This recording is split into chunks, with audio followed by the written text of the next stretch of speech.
Bienvenue à tous dans cette conf-expérience, cette conférence expérience. Bienvenue dans mon labor oratoire, cet endroit propice à la fois à l'oration, ça se dit oration, à l'oratoire, au fait qu'on va échanger, que je vais vous transmettre par la parole des informations et puis qu'on va faire une expérience, on va faire l'expérience d'activer notre troisième œil, notre glande pinéale, appelée aussi épiphyse. Alors, c'est une glande qui me parle particulièrement. Je suis naturopathe, donc évidemment pour moi, la guérison, ça a beaucoup de sens. Et je me posais la question, est-ce que l'activation du troisième œil, c'est peut-être une des clés de la guérison?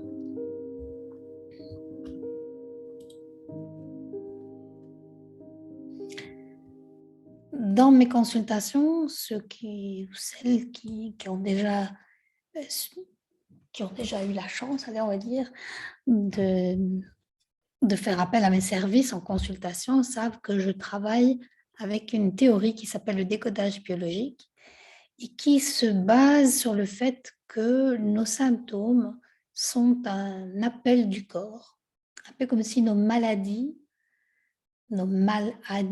en langue des oiseaux, nos maladies étaient un appel à l'aide du corps, un message que le corps essaie de nous transmettre et que nous devons décoder pour pouvoir guérir plus rapidement, plus facilement, plus sereinement. Alors souvent, on a tendance à aborder nos symptômes comme des ennemis qu'il faut combattre, alors que peut-être comprendre notre biologie, comprendre comment fonctionne le corps et que peut-être pouvoir imaginer que ces maladies, ces symptômes sont en fait une phase de réparation, une tentative, une stratégie que le corps met en place pour nous, pour nous guérir. C'est peut-être une approche différente, mais qui est peut-être tout à fait judicieuse. C'est important pour moi de comprendre notre biologie parce que nos comportements, nos réactions, tous ces comportements compulsifs, inconscients, instinctifs qu'on peut avoir, en fait, sont soumis à notre biologie. Nous avons des besoins de survie, nous avons besoin de nous nourrir, nous avons des besoins sexuels, des envies, des désirs qui sont motivés par notre biologie première, primaire, notre biologie animale. Alors, il faut savoir que dans notre corps, notre organisme tend fondamentalement vers l'équilibre, ce qu'on appelle en naturopathie, un terme qu'on utilise beaucoup en naturopathie, l'homéostasie, c'est-à-dire le corps cherche tout le temps à garder un équilibre, que ce soit le pH sanguin, la température du corps, le rythme cardiaque. Le corps cherche tout le temps l'équilibre. Pour garder cet équilibre, c'est important pour lui d'économiser l'énergie. Donc, en fait, il va toujours choisir la solution, la stratégie qui coûte le moins d'énergie possible. Tout ça dans le but de notre survie. Et la maladie, à mon sens, peut être considérée comme une tentative de l'organisme de retour à l'équilibre. Alors, qui est le chef d'orchestre de cette belle symphonie de la vie? On a souvent tendance à penser que c'est le cerveau qui est le chef d'orchestre de tout ça. Notre corps est organisé en systèmes, en des organes d'abord, qui travaillent ensemble pour créer des systèmes. Et puis ces systèmes travaillent ensemble également pour assurer notre vie, notre survie. Et on a tendance, comme je viens de le dire, à penser que le cerveau est considéré comme le chef d'orchestre de cette belle symphonie. Et tout particulièrement, il y a une série de glandes à l'intérieur du cerveau qui travaillent ensemble pour assurer cette survie, pour assurer la réalisation de ses besoins. Alors, cette fameuse glande pinéale, appelée aussi épiphyse, est située à l'intérieur de notre cerveau. Alors, je ne sais pas si vous voyez le curseur bleu que je fais bouger, j'espère que oui, parce que je vais l'utiliser assez régulièrement. Donc, à l'intérieur de notre cerveau, si on fait une coupe, comme si on coupait notre cerveau en deux de manière verticale, on peut voir à l'intérieur plusieurs petites glandes, petits organes Et l'épiphyse, c'est ce petit point rouge minuscule, donc c'est vraiment tout petit, c'est à la taille d'un petit pois. Elle est cachée à l'intérieur de notre cerveau et elle travaille avec d'autres glandes, dont l'hypothalamus, dont on parle régulièrement quand on parle des problèmes de thyroïde, par exemple. Euh, et elle travaille vraiment ensemble, main dans la main avec cette autre glande, l'hypothalamus, pour gérer notre faim, notre soif, notre désir sexuel, nos cycles comme le cycle de sommeil, les cycles menstruels, les cycles féminins, les cycles hormonaux et par rapport au sommeil, la sécrétion de la mélatonine. Donc c'est une glande, à partir du moment où on se rend compte qu'elle est le chef d'orchestre de toute la gestion de ces émotions, de ces besoins, de ces désirs qui sont créés en nous dans le but de notre survie, nous pouvons comprendre que si cette glande est dysfonctionnelle, eh bien, nous pouvons avoir des problèmes euh, par rapport à la boulimie, l'anorexie, par rapport des dérèglements hormonaux, des dérèglements de la thyroïde, etc., dont on va parler. Donc, on pressent déjà l'importance de cette glande au niveau de notre santé, au niveau de notre bien-être. Donc, comme je le disais tout à l'heure, la glande pinéale, et donc, ou l'épiphyse, est liée à un système, le système endocrinien. Alors, au début, on va faire un peu de biologie, puis ça va vite disparaître, je vous rassure pour ceux qui ont peur de s'ennuyer. Mais c'est important de comprendre en fait comment ça fonctionne et comment tout est relié. Voilà, le message que j'ai envie de vous passer aujourd'hui, c'est que tout est relié, qu'un organe n'est pas tout seul et que sa présence, son bon fonctionnement est lié au bon fonctionnement d'autres organes, mais aussi des systèmes et de beaucoup de facteurs extérieurs. Donc, elle est liée au système endocrinien. Donc, il y a notamment l'hypothalamus, l'hypophyse, la thyroïde. Donc, les problèmes de thyroïde sont aussi influencés par les problèmes d'hypophyse, d'hypothalamus et donc de la glande thyroïde, qui ont également un effet sur les glandes surrénales, le pancréas et évidemment nos organes génitaux, les ovaires chez les femmes, les testicules chez les hommes.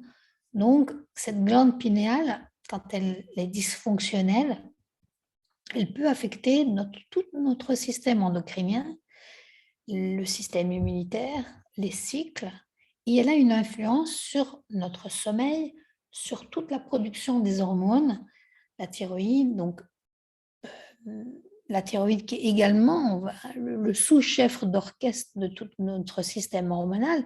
Et quand nos hormones sont dysfonctionnelles, eh bien on voit apparaître des problèmes de poids, des problèmes de cycle menstruel, de règles, des règles douloureuses, des problèmes à la ménopause, à la puberté. Les cycles, la glande pinéale en fait règle en premier lieu les cycles veille-sommeil, donc les moments où on est éveillé et les moments où on dort. Donc c'est elle qui donne le signal d'envoi, on va dire, de notre sommeil. Donc quand il y a des dysfonctionnels, on a des problèmes de sommeil. Le sommeil est très important pour la récupération de l'énergie. Donc évidemment, quand on a des problèmes de sommeil, ça entraîne toutes sortes de problèmes de santé qui peuvent à terme affecter notre humeur, entraîner parfois de la dépression, de l'agressivité, mais aussi à un moment donné notre niveau d'énergie et même notre capacité à faire des choix qui est liée à une hormone, à la sérotonine. Et quand la glande pinéale ne fonctionne pas bien, la production de sérotonine est aussi déréglée. Alors, cette petite glande minuscule, de la forme d'un petit pois, de la taille d'un petit pois, a la forme d'une pomme de pin.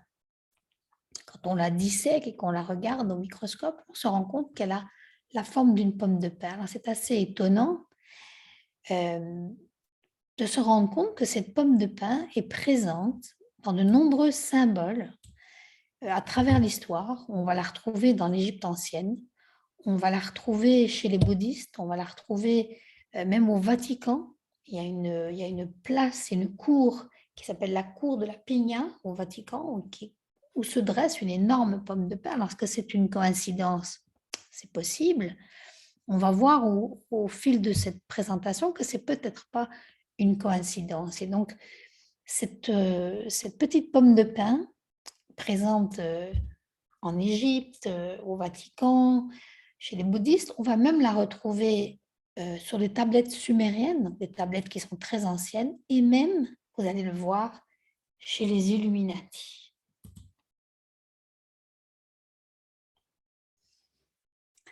Alors, ce qui est étonnant avec cette petite glande, la glande pinéale, c'est qu'elle est souvent appelée le troisième œil.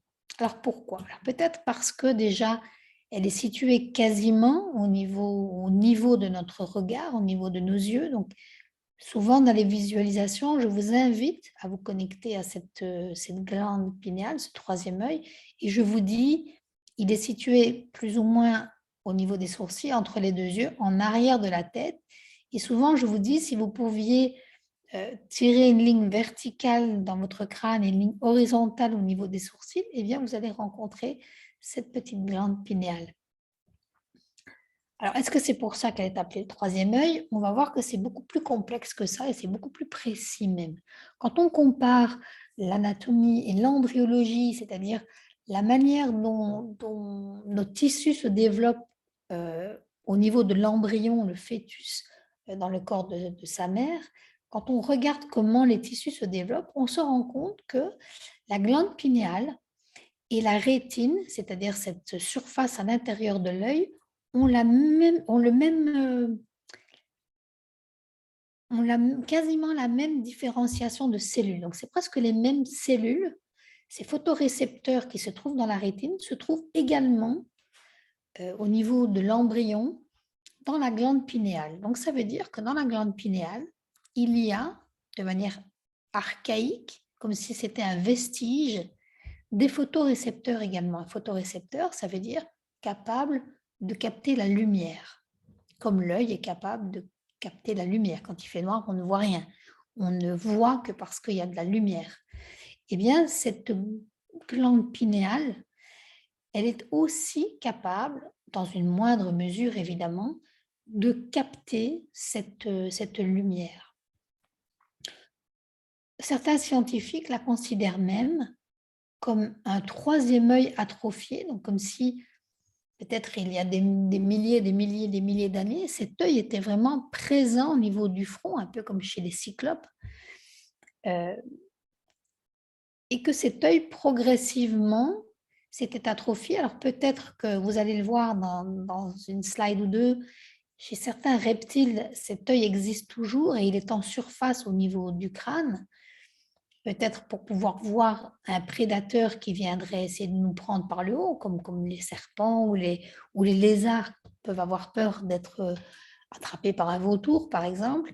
Chez l'homme qui s'est relevé, qui est debout, peut-être qu'il a moins peur d'être des prédateurs et que peut-être cet œil progressivement s'est atrophié. C'est une théorie, c'est peut-être une possibilité. Alors, voilà justement un exemple d'un reptile qui a un troisième œil. Alors, je ne sais pas si c'est très visible ici parce que l'image peut-être est un peu petite, mais ici on voit en fait que ce reptile possède ce qu'on appelle un œil pariétal, c'est-à-dire un œil situé au niveau du front, entre les deux yeux, au niveau du front, se met sur le sommet de la tête, qui lui sert pour capter la lumière, donc pour voir si quelque chose ne lui passe pas au-dessus de la tête, toujours dans cette idée de survie et de protection.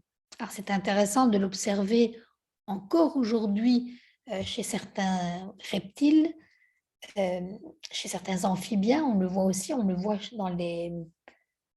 voit dans les reconstitutions de dinosaures, on le voit chez certains serpents, chez certains lézards aussi, cet œil pariétal aux qualités photoréceptrices, donc qui sont capables de capter la lumière. Alors, ce qui est plus étonnant peut-être, c'est de le voir dans certaines traditions, des traditions qui sont des traditions millénaires, comme chez les bouddhistes, on voit que cet œil est représenté au niveau du front. Alors que ça pourrait être autre chose, bien sûr, ça pourrait représenter autre chose, mais ça me semble quand même assez étonnant quand même. Je me dis que c'est quelque chose à retenir, peut-être que ça existait déjà, cette représentation sur les statues bouddhistes. Et également, chez les hindous, il est commun de se faire une petite marque rouge au niveau du front, de nouveau là où se trouve précisément le troisième œil. Donc ça veut dire que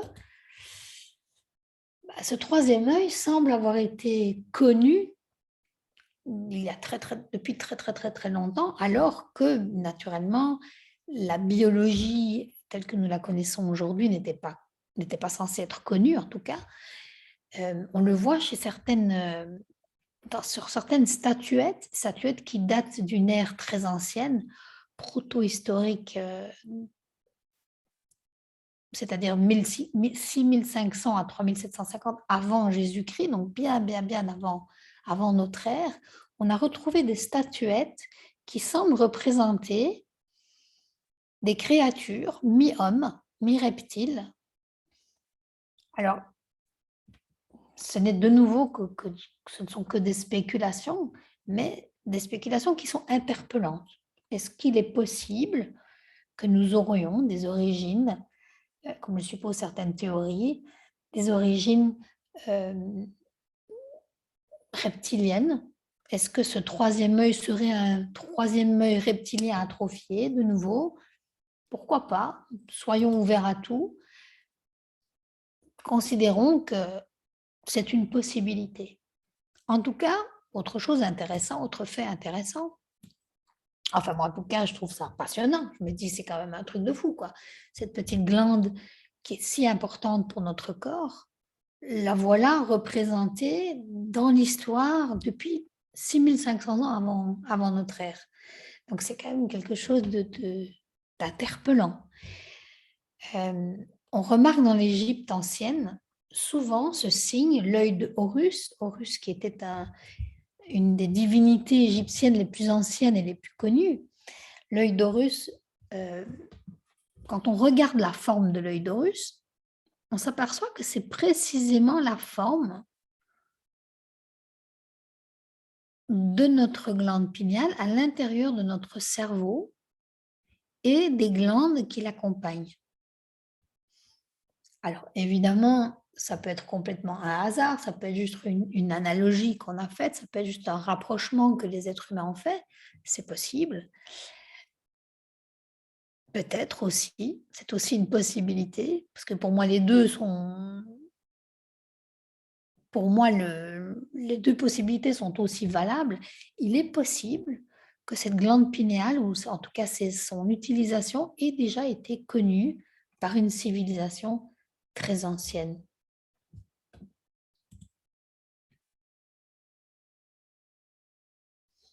Quand on pousse encore plus loin l'analogie, on voit que certains symboles, comme par exemple le signe des Illuminati, donc ça, il ne faut pas oublier que ça se retrouve sur les billets, sur les dollars américains. Qu'est-ce que c'est en fait que cette représentation? Qu'est-ce que c'est que cette pyramide? Qu'est-ce que c'est que cet œil? Qu'est-ce que ça représente au fond? Cet œil qui est souvent utilisé par les Illuminati, donc ceux qui se disent avoir reçu l'illumination.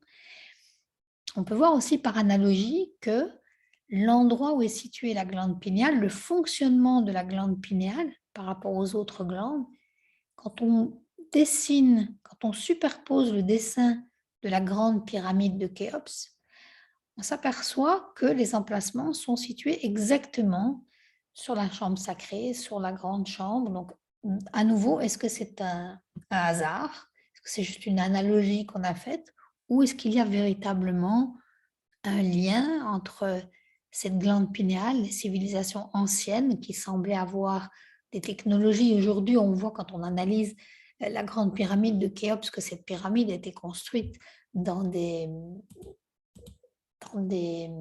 circonstances particulièrement étonnantes, ces gros blocs de pierre qui ont été déplacés alors qu'on n'avait aucune technologie pour le faire, la manière dont ça a été poli, comme si ça avait été poli au laser avec quasiment 0% d'angle de défectuosité.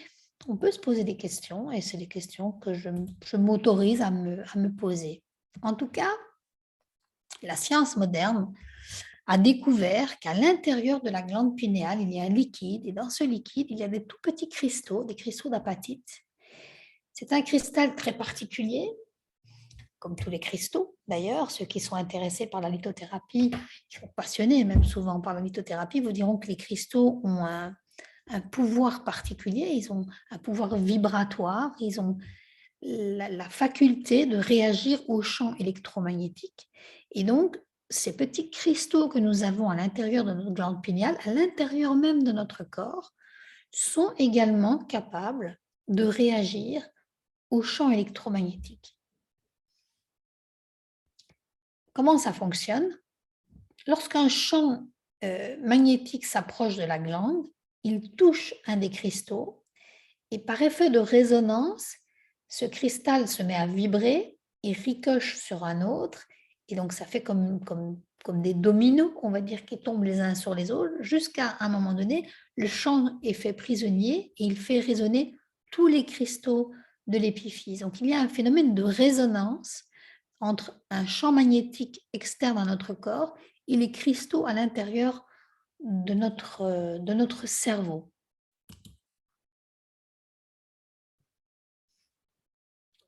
On pourrait en déduire que nous sommes équipés, un petit peu comme certains oiseaux, les oiseaux migrants qui sont capables de repérer les champs magnétiques de la Terre et donc de se repérer sur Terre pour pouvoir changer d'endroit, un petit peu comme les oiseaux, mais évidemment, on n'est pas capable de se repérer. On a perdu cette faculté d'utiliser cet équipement que nous possédons, mais nous sommes équipés pour détecter les champs magnétiques comme certains oiseaux. Et donc, certains scientifiques ont émis l'hypothèse que les champs électromagnétiques que nous produisons, notre cœur produit un champ électromagnétique. Quand on fait un électrocardiogramme, c'est ce que la machine mesure, c'est le champ électromagnétique créé par les vibrations de notre cœur. Quand nous émettons des pensées, quand nous rêvons, quand nous méditons, quand nous avons des émotions, nous produisons également des champs électromagnétiques. Et certains scientifiques ont émis l'hypothèse que ces champs magnétiques auraient en fait un lien avec notre conscience et donc notre libre arbitre également, c'est-à-dire nos actions volontaires, les actions qu'on décide de faire, et que notre conscience, notre mémoire, l'accès à l'inconscient collectif, certains suprasens comme la télékinésie, la clairaudience, la clairvoyance pourraient donc être liés au fonctionnement et à l'activation de ces cristaux contenus dans la glande pinéale.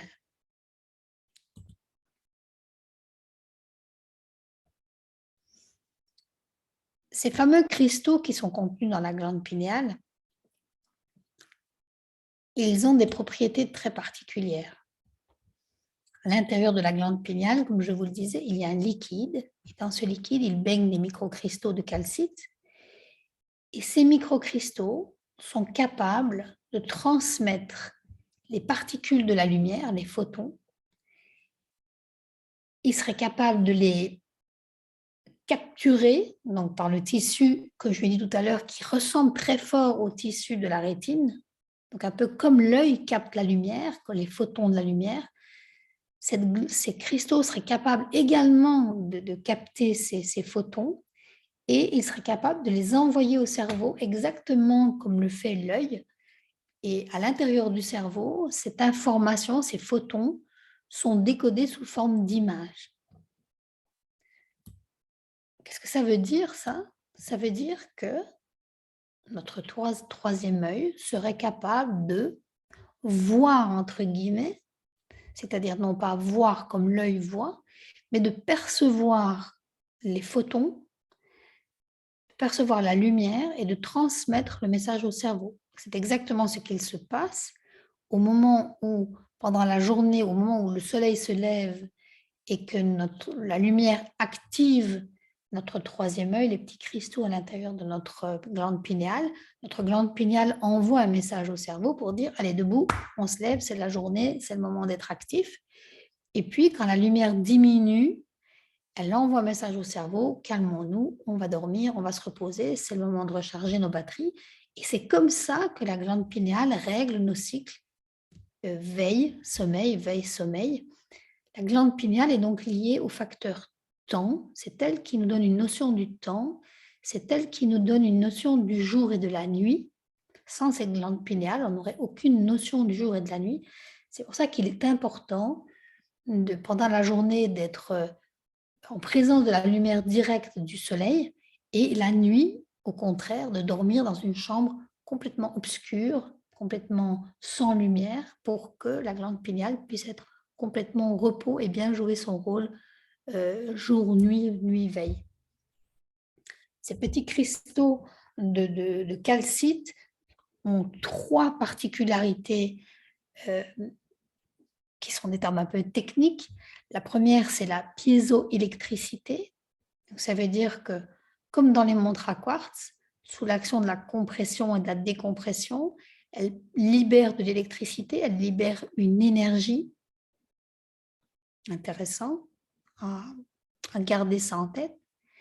La deuxième, c'est la piézoluminescence, c'est-à-dire de nouveau, sous l'action de la compression, elle va libérer de la lumière, comme le briquet. C'est le même principe que le briquet. Quand on frotte sur la pierre du briquet, on va générer une étincelle.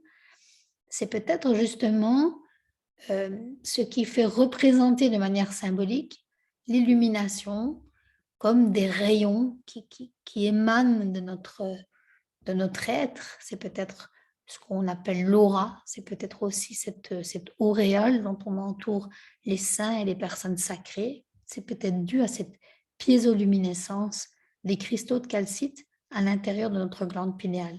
Ensuite, la troisième particularité, c'est le piézochromisme. Le piézochromisme, c'est la faculté de libérer différents pigments de couleur, et notamment, et pas notamment, mais ce sont exactement les 7 couleurs de l'arc-en-ciel, de nouveau sous une action de compression. Et ces couleurs qui sont produites à l'intérieur de nous-mêmes, en fait, ce sont les mêmes couleurs qui apparaissent quand on fait des expériences psychédéliques. Je ne sais pas si certains d'entre vous ont déjà pris certaines substances psychotropes.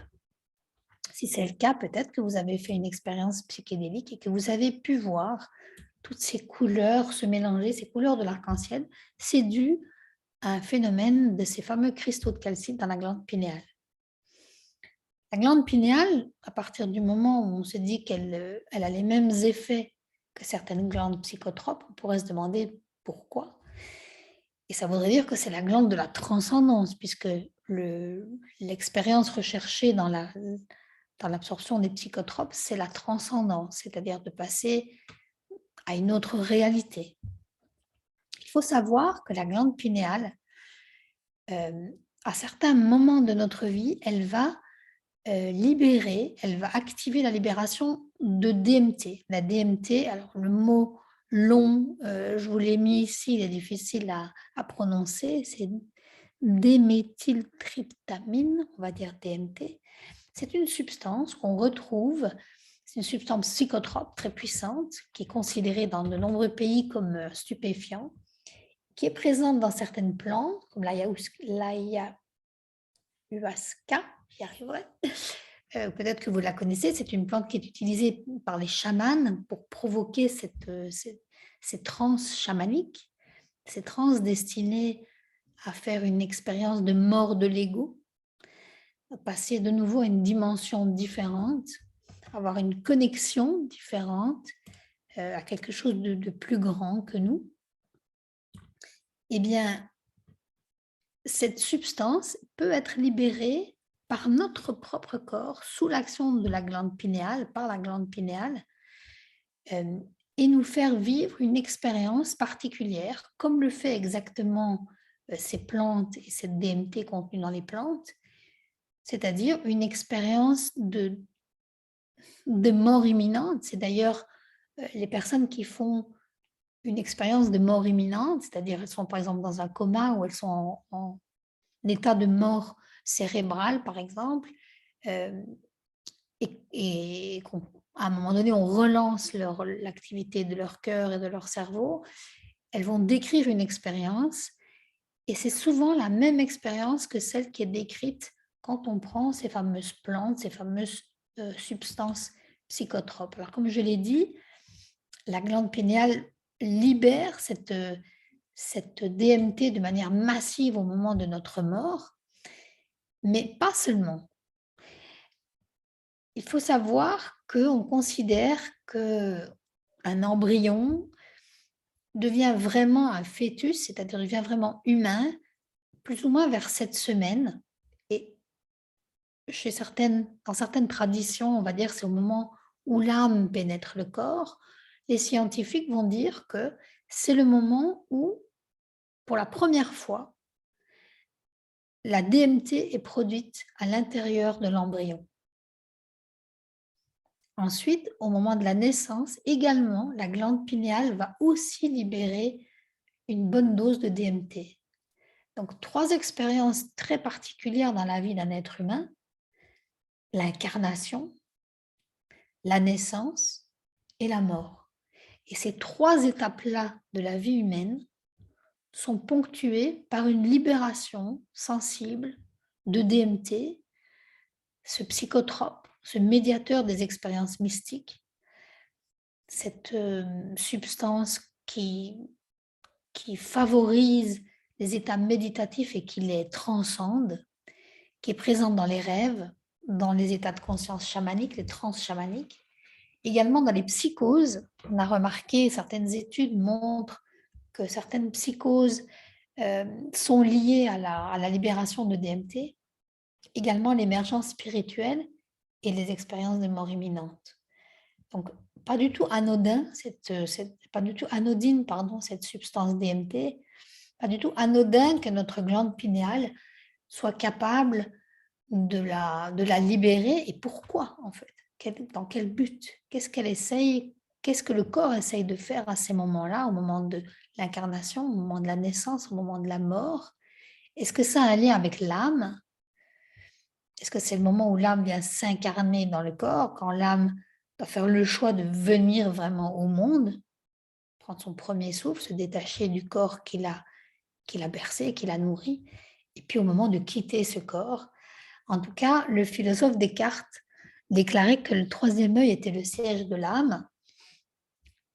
Peut-être était-il inspiré par de la DMT.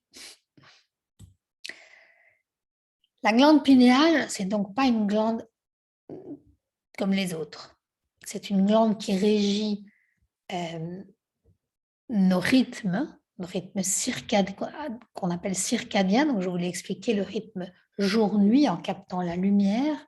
Elle va instaurer un rythme, nos rythmes circadiens. Ces rythmes vont avoir une répercussion, bien sûr, sur notre sommeil et sur tous nos cycles. Les cycles, ça peut être lié au cycle hormonal, mais également donc à l'appareil génital, mais également à notre système nerveux également. Et donc, chaque système va avoir ses répercussions selon que cette glande pinéale fonctionne bien ou pas, et que ces cycles sommeil, veille et que ces cycles hormonaux fonctionnent bien ou pas. On va avoir toute une série de symptômes qui vont malheureusement apparaître. Ça va de la fatigue au manque d'énergie, ça peut passer à des problèmes de poids, le syndrome du côlon irritable, des désordres alimentaires comme la boulimie, l'anorexie, des problèmes d'immunité, problèmes de thyroïde, problèmes d'allergie, d'intolérance, problèmes de stérilité, de règles, d'impuissance, problèmes de puberté, de ménopause. Et par rapport à tous ces symptômes et par rapport à notre système nerveux, on peut tomber dans des états d'anxiété, c'est-à-dire de la peur incontrôlée, incontrôlable, irrationnelle, la dépression et même conduire aux maladies mentales. Alors donc, quand on souffre de tout ça, on a tendance à aller observer l'organe en lui-même, essayer de résoudre le problème par l'organe, et peut-être qu'on doit vraiment remonter beaucoup plus haut et se dire qu'il y a peut-être un problème avec cette glande pinéale.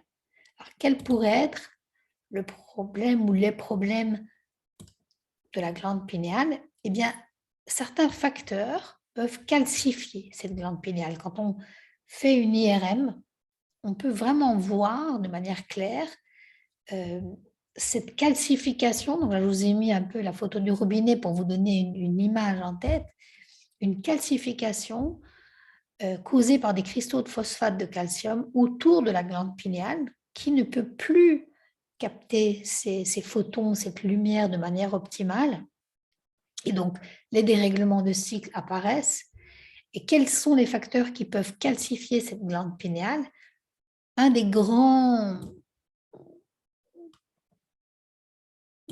grandes causes néfastes, on va dire, c'est le fluor. Donc, on a remarqué que le fluor encourage cette calcification par la production de cristaux de phosphate de calcium.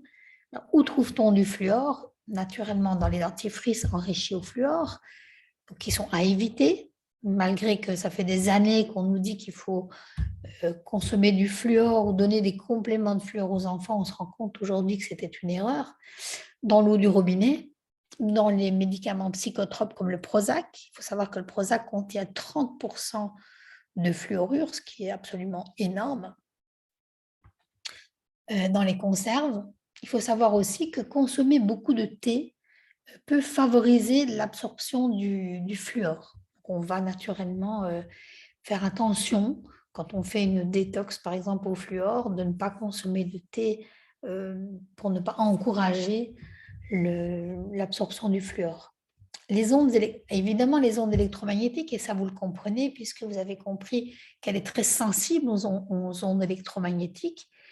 Elle est sensible, mais ça veut dire que certaines ondes vont être bénéfiques. Si on approche un cristal de calcite, parce qu'on peut acheter des pierres de calcite, et qu'on l'approche de la glande pinéale, ils vont rentrer en résonance, et ça va être une résonance positive. Quand ce sont des ondes électromagnétiques qui sont disruptives, c'est-à-dire qui dérangent les ondes de notre cerveau, comme l'électricité, la radio, le Wi-Fi, Internet, les rayons X, c'est quand on va faire une radio, ou, je ne sais pas, quand on va aller voir un organe, toutes ces ondes électromagnétiques vont perturber nos ondes électromagnétiques naturelles.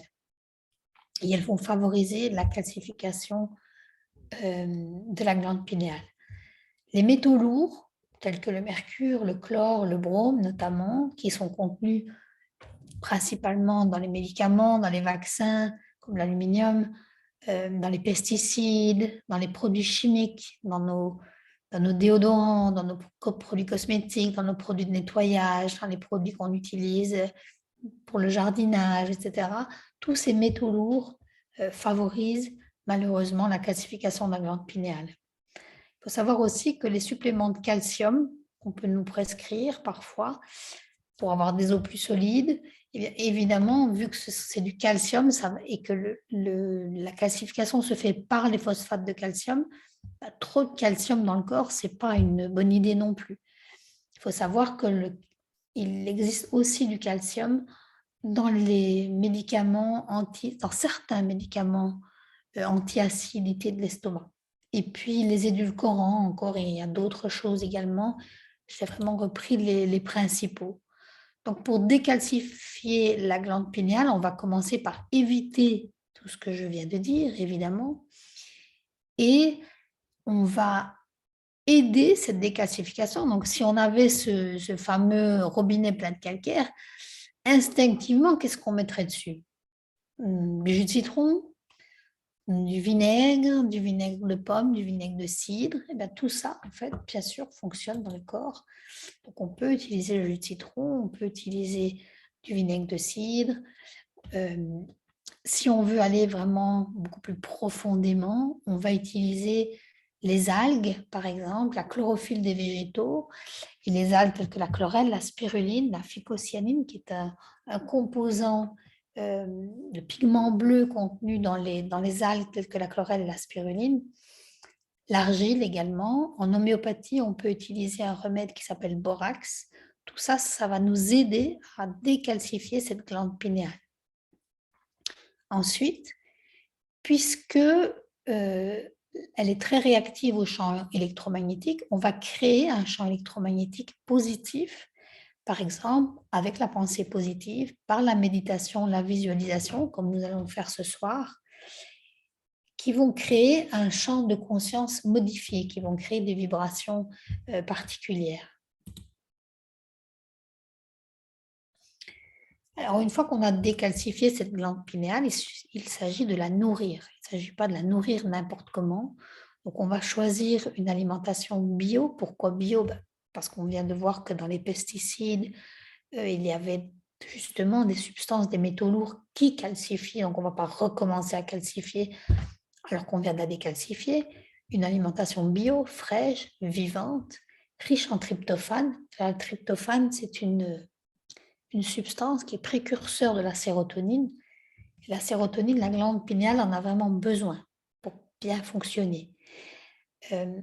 Notre corps est capable de fabriquer la sérotonine si il est en présence de tryptophane. Le tryptophane, on le trouve normalement dans l'alimentation. Normalement, le corps est capable de l'assimiler et de le transformer en sérotonine.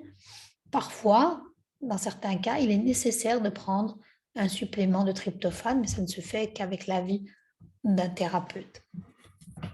Quels aliments sont riches en tryptophane? Eh bien, notamment les amandes, les bananes, le riz complet, les pommes de terre, les aubergines, les avocats, les haricots, les lentilles, les tomates, les dattes, les noix, les prunes, et aussi des oméga-3 contenus par exemple dans les poissons gras, dans les sardines, dans le saumon, mais aussi dans les huiles telles que l'huile de colza, l'huile de lin, l'huile de canola, l'huile de noix, les graines de lin, les graines de chanvre, qui vont faciliter l'action de la sérotonine au niveau cellulaire.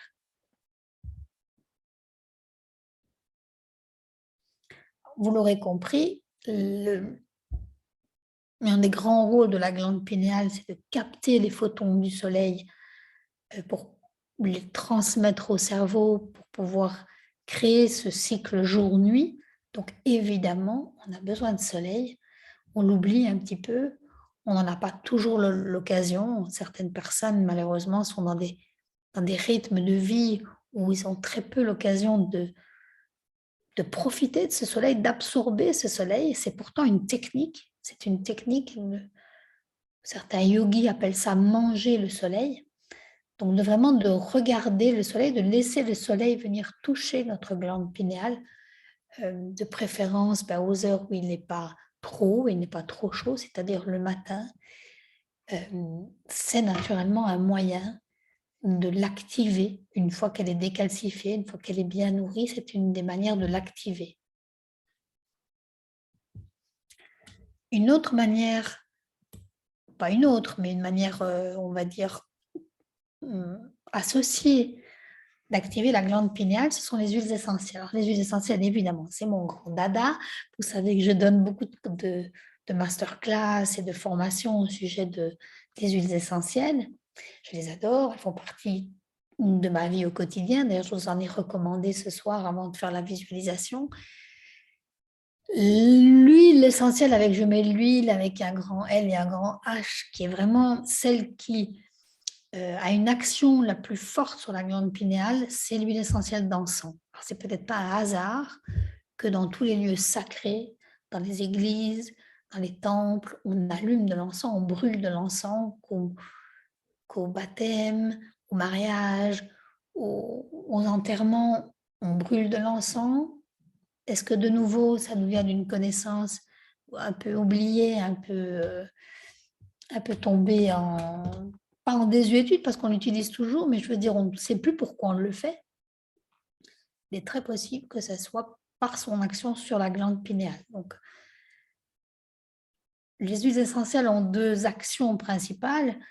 Une, vraiment, de par leur chémotype, de par leurs composants chimiques qui vont avoir un effet direct sur nos organes, sur notre physiologie. Et puis, au niveau plus subtil, au niveau vibratoire, elles vont agir sur nos émotions, sur nos souvenirs, sur notre propre taux vibratoire. C'est vraiment, l'huile essentielle d'encens est vraiment celle qui est pour moi la plus intéressante quand on veut faire de la méditation, quand on veut se concentrer, quand on veut faire de l'introspection. Et puis, on peut l'accompagner de l'huile essentielle de myrrhe, de bois de santal, le nard, l'angélique, la camomille aussi, qui ont chacune des propriétés bien particulières Et si vous voulez aller plus loin, ce soir, je n'ai pas vraiment le temps de vous expliquer pourquoi et comment elle fonctionne, mais je vous invite à, pourquoi pas, vous inscrire au masterclass où tout ça est décrit en long, en large et en travers. Alors, l'activation de la glande pinéale, les huiles essentielles, le soleil, également la prière, la méditation, cet état de relaxation, donc ça demande un certain état de relaxation, ça demande d'être pleinement présent, conscient à l'expérience. Cette relaxation, cette présence, cette conscience, on peut la canaliser via la respiration. Notre cœur, comme je l'ai dit tout à l'heure, émet des ondes, un champ électromagnétique qu'on peut mesurer. Notre cerveau aussi. Et quand notre respiration est rythmée, à un certain rythme bien particulier, notre cœur entre en cohérence avec notre respiration, il entre en cohérence avec notre cerveau et à ce moment-là, nous sommes sur ce qu'on appelle en cohérence cardiaque, cet état où les ondes particulières du cerveau peuvent émerger, peuvent être émises, qui est tout à fait propice à la méditation, aux visualisations telles que celles que nous allons faire ce soir. Enfin, je ne pouvais pas terminer cette petite présentation par ce dernier geste qui pour moi est peut-être le plus beau et le plus simple. On peut tout simplement activer la glande pinéale par un baiser sur le front, c'est-à-dire par ce baiser sur le front, nous transmettons une intention de protection, de guérison. C'est une marque d'amour, un témoignage d'amour que nous faisons. Le baiser sur le front ou la petite croix qu'on faisait sur le front, de nouveau au niveau du troisième œil, est symbolique, mais elle active notre glande pinéale, peut-être avec beaucoup plus de force encore que tout le reste. Alors voilà pour la première partie, cette petite partie théorique. Je vais poser l'enregistrement afin que vous puissiez me poser éventuellement vos questions et avant de reprendre l'enregistrement pour cette fameuse expérience que nous allons faire de l'activation de cette glande pinéale.